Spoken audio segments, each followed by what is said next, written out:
What do you think, and both obviously have the opportunity to respond to this, what do you think HR leaders need to be thinking about most in the next 12 to 24 months? And in relation to that, what's your biggest concern and what do you see as the biggest opportunity? So I think from an opportunity standpoint, we have tremendous room to rethink employee experiences and candidate experiences. And I'll sort of double click specifically into candidate experiences because we've spent a long time, not that we should avoid it going forward, but focusing on retention, turnover. What are all these things that we can do? I think now we have a really great time to rethink what we need to focus on for talent acquisition. Because lots of systems, lots of technology, lots of stuff out there around that, I'll call it that space. And I think it's high tide to really get really good at that and make sure that experience of our candidates, the experience of our employees is really solid, really good. Because otherwise it just leads to really poor outcomes.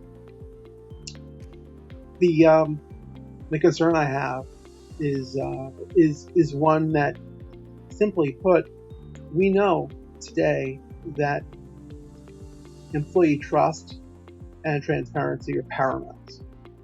We have lots and lots of data, and if we don't continue to demonstrate further that protecting people's information, using it in good ways, not negative ways, but in good ways, that's going to hurt everyone and the entire function that I'm a part of, Christina's a part of, that HR serves to do.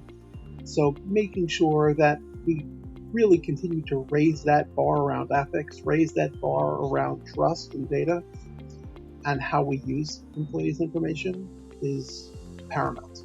Excellent, Doug. Christina? Yeah, I think the opportunity I see is also my biggest concern area, and that's AI, right? So artificial intelligence continues to grow in the HR space.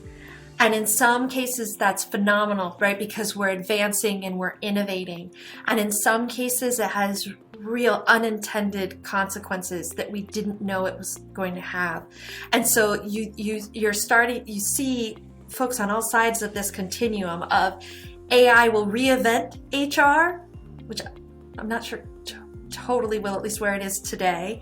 And then the other side of like, it's too dangerous, it's too misunderstood, we shouldn't use it at all, which I also don't think is right? So it's important to understand where AI can help HR, how AI works. Talk about digital champion. HR needs to understand AI. HR needs to not be like, this is a black box, and so I'm just gonna, on the surface level, understand it. No. We need to understand it. We need to be intellectually curious and get underneath it and understand what's working.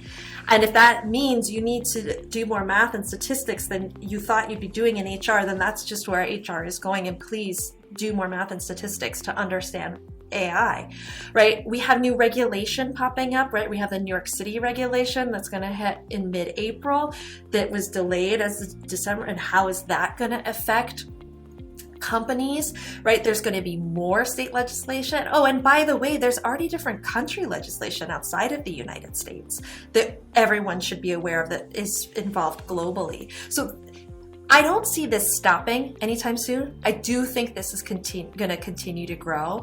And it's so important for HR leaders to take a really thoughtful and nuanced approach to it and not just say it's all great or that it's all terrible, because that's never the case. It's somewhere in the middle. In this series, we will be speaking to a range of senior leaders who are pushing a data-driven digital HR agenda.